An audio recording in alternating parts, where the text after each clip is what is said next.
Anahita Hashem জাদে এই পৃথিবীর সবচাইতে সুন্দরী শিশু। তার নীল চোখ আর টোল পরা গালের হাসি গোটা পৃথিবীর মানুষকে মুগ্ধ করে এবং তার মুক্ত ঝরানো দাঁতগুলো গোটা পৃথিবীর মানুষকে চুম্বকের মতো টানে। আপনি দেখলে অবাক হয়ে যাবেন। এবং এই বাচ্চাটিকে নিয়ে গোটা পৃথিবীর গুগল বলেন, যতগুলো মানুষকে গবেষণা করা প্রতিষ্ঠানগুলো আছে তারা স্বীকৃতি দিয়েছে এবং গুগল প্রমাণ করেছে যে এই পৃথিবীর মধ্যে সবচাইতে সুন্দর শিশুই হচ্ছে যার ভুরুর স্কেলিংগুলো, তার গালের অবয়ব, তার যে সুন্দর নীল চোখগুলো সব মিলিয়ে মানুষ বলতে বাধ্য হচ্ছে যে এই শিশুটা হচ্ছে পৃথিবীর সবচেয়ে সুন্দর শিশু। কিন্তু অবাক করার বিষয় হলো যে ওনার বাবা মা কিন্তু অ্যাকচুয়ালি ওই বাচ্চার ধারে কাছেও না। এখন তাহলে এখান থেকে মূল শিক্ষাটা কি? দেখবেন অনেক মানুষ আছে যারা নিজেদের বাচ্চা, বিশেষ করে একজন মেয়ের একটা বাচ্চা হয়, তখন যদি বাচ্চাটা কোনো কারণে সুন্দর না হয়, দেখতে একটু খারাপ লাগে, তখন অনেক মানুষ বলে যে এটা মায়ের পাপের ফসল বা বাবার পাপের ফসল।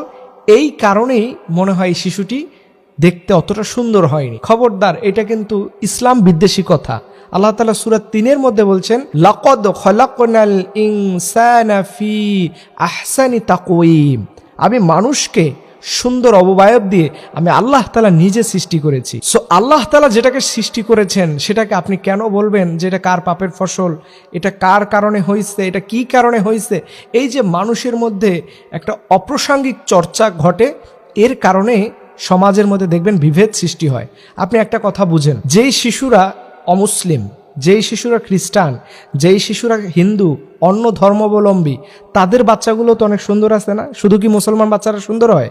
এটা কিন্তু না। কিন্তু আল্লাহ তাআলা বলে পৃথিবীর সব বাচ্চাকে আমি আল্লাহ তাআলা নিজে সৃষ্টি করেছি, প্রত্যেকটা মানুষকে আমার মতো করে সৃষ্টি করেছি। বাট আমরা যেন কখনোই আল্লাহ তাআলার ব্যাপারগুলো নিয়ে নিজেদের মধ্যে ঝামেলা না করি। এটা দেখবেন অহরহ হচ্ছে।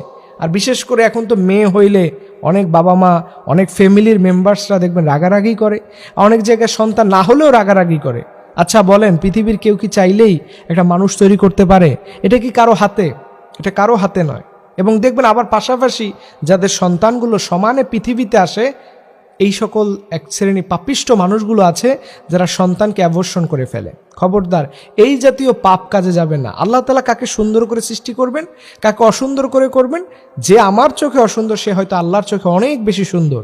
কিন্তু মানুষের অবয়ব, চেহারার মধ্যে সব কিছু ফুটে ওঠে না। সবচাইতে একজন মানুষ সুন্দর হয় যখন তার হৃদয়ের মধ্যে তাকওয়া থাকে। তাকওয়া হচ্ছে আল্লাহর ভয়। এই ভয়টা যার মধ্যে থাকবে সেই হচ্ছে পৃথিবীর সবচেয়ে সুন্দর মানুষ।